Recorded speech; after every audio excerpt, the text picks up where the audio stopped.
ಯಾವ ರೀತಿಯಾಗಿ ಗ್ರಾಹಕರು ಮೋಸ ಮಾಡ್ತಾರೆ ಅಂದರೆ, ಇದು ರಬ್ಬರಿಂದ ಬರುವ ಒಂದು ಸ್ಟ್ರ್ಯಾಪು, ಇದಕ್ಕೆ ಲಂಪು ಅಂತ ಹೇಳ್ತೇವೆ ನೋಡಿ.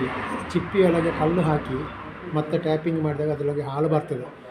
ಹಾಲು ಬಂದಾಗ ಇದರೊಳಗೆ ಕಲ್ಲು ಕವರ್ ಆಗ್ತದೆ ನೋಡಿ. ಆ ಕವರನ್ನು ನಾನೀಗ ತೋರಿಸ್ತೇನೆ ನಿಮಗೆ. ಇದು ನಮಗೆ ಶಾಪಿಗೆ ಬಂದ ಒಂದು ಬಟ್ಟಲು ತಂದದ್ದು ನಮಗೆ ನೋಡಿ.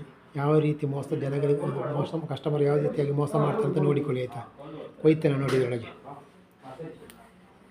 ಚೆನ್ನಾಗಿ ಒಣಗಲಿಲ್ಲ.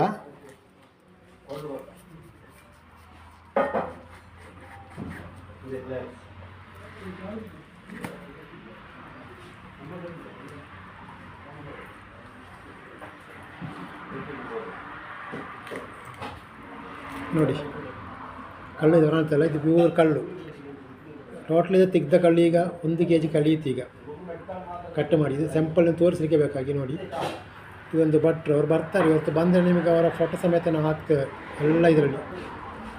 ಓಕೆ, ಅವರು ಕೊಟ್ಟೋಗಿದ್ದಾರೆ. ಅವರು ಹೋದ ನಂತರ ನಾವು ಪರೀಕ್ಷೆ ಮಾಡಿದ್ದು ಸಿಕ್ಕಿದ ಕಲ್ಲುಗಳಿದು ನೋಡಿ. ಯಾವ ಥರ ಮೋಸ ಮಾಡ್ತಾರೆ ಅಂತ ಎಲ್ಲ ರಬ್ಬರ್ ಗ್ರಾಹಕರು ದಯಮಾಡಿ ಇದರ ಬಗ್ಗೆ ಸ್ವಲ್ಪ ಗಮನ ಹರಿಸಿಕೊಳ್ಳಿ.